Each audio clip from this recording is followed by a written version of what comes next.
Shalom, selamat bertemu. Kita menyambung pembelajaran di dalam bab 3 asas pengajaran tentang sifat-sifat Allah. Dan kali ini kita belajar bagaimana kesucian Allah dinyatakan. Bagaimana kesucian Allah dinyatakan. Topik ini mengandungi 6 poin dan saya akan bagi 2 video supaya videonya pendek. Bagaimana kesucian Allah dinyatakan? Pertama, kesucian Allah dinyatakan dalam hal membenci dosa.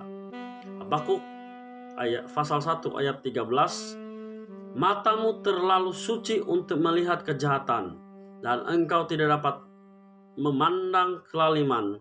Mengapa engkau memandangi orang-orang yang berbuat hianat itu, dan engkau berdiam diri? Apakah orang fasik menelan orang-orang lebih benar dari dia?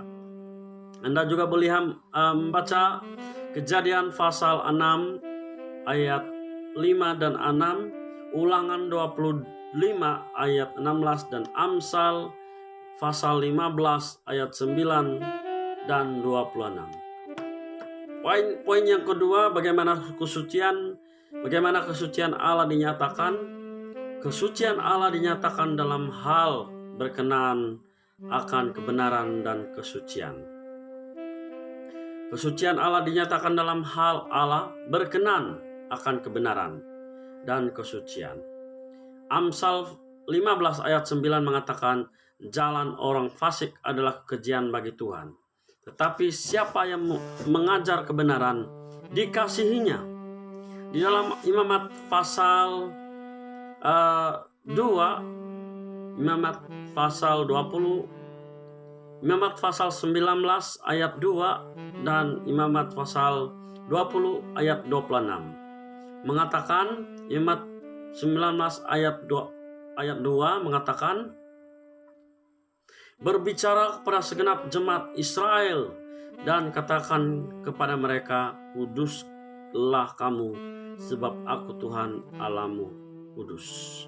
Anda boleh membaca Imamat 20 ayat 26. Bagaimana kesucian Allah dinyatakan? Dalam poin yang ketiga adalah kesucian Allah dinyatakan dalam hal Allah tidak pernah berbuat dosa atau kejahatan. Ayub 34 ayat 10. Oleh sebab itu, kamu orang-orang yang berakal budi, dengarkanlah aku, jauhkanlah daripada Allah untuk melakukan kefasikan, dan daripada yang maha kuasa untuk berbuat curang.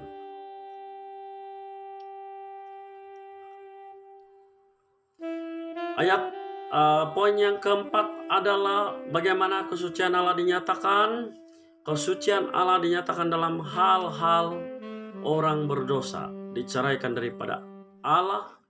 Yesaya 59 ayat 1 dan 2. Oleh sebab itu penebusan perlu diadakan agar orang berdosa dapat menghampiri Allah.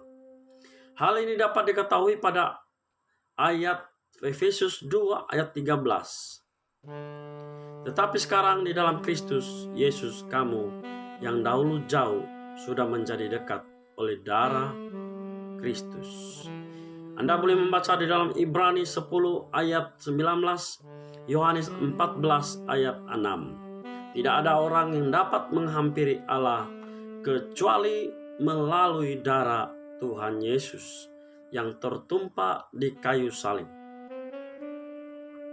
Kesucian Allah menuntut adanya penebusan. Karena Allah adalah maha suci, Allah menuntut akan ada penebusan bagi orang yang berdosa. Tidak benar pendapat yang mengatakan bahwa tebusan itu perlu hanya supaya manusia digerakkan oleh suatu teladan yang baik. Sekali lagi saya membacakan, tidak benar pendapat yang mengatakan bahwa tebusan itu perlu hanya supaya manusia digerakkan oleh suatu teladan yang baik. tebusan itu bukan hanya suatu teladan yang baik, bukan hanya satu teladan yang baik, tetapi perlu bagi kita agar kita dapat menghampiri Allah. Maksudnya saudara-saudara, penebus atau tebusan, bahan tebusan itu bukan hanya menjadi teladan, contoh saja, melainkan diperlukan oleh kita semua, manusia yang berdosa, untuk supaya siapa yang percaya pada Yesus Kristus dan mengakui Yesus Kristus sebagai Tuhan dan Juru Selamat dan dibaptis, maksudnya mereka sudah ditebus dan boleh dapat menghampiri Allah. Tanpa penumpahan darah tidak ada pengampunan. Ini benar. Tanpa ada penumpahan darah tidak ada pengampunan.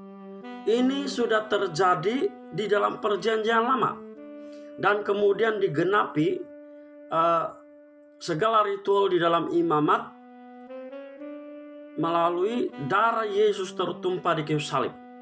Tanpa penumpahan darah tidak ada pengampunan.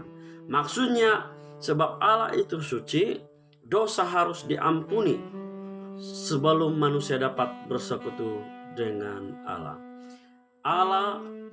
Karena Allah itu suci, dosa harus diampuni sebelum manusia dapat bersekutu dengan Allah, sebelum manusia dapat menghampiri Allah.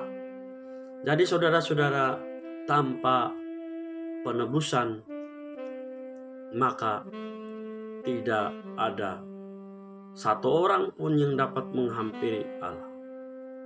Jadi saudara-saudara, kalau kita lihat di dalam Perjanjian Lama, di mana ada 3 bahagian dan mereka saja yang terpilih dapat menghampiri Allah. Tetapi di dalam Perjanjian Baru, setiap orang yang percaya dan mengaku Yesus Kristus sebagai Tuhan dan Juru Selamat, mereka ditebus dan mereka mampu bersekutu dan menghampiri Allah setiap waktu. Tidak ada waktu yang membatasi. Jadi sekian saja ada 4 poin bagaimana kesucian Allah dinyatakan, dan pelajaran penjelasan ini akan disambung di video yang kedua. Tuhan memberkati. Amin.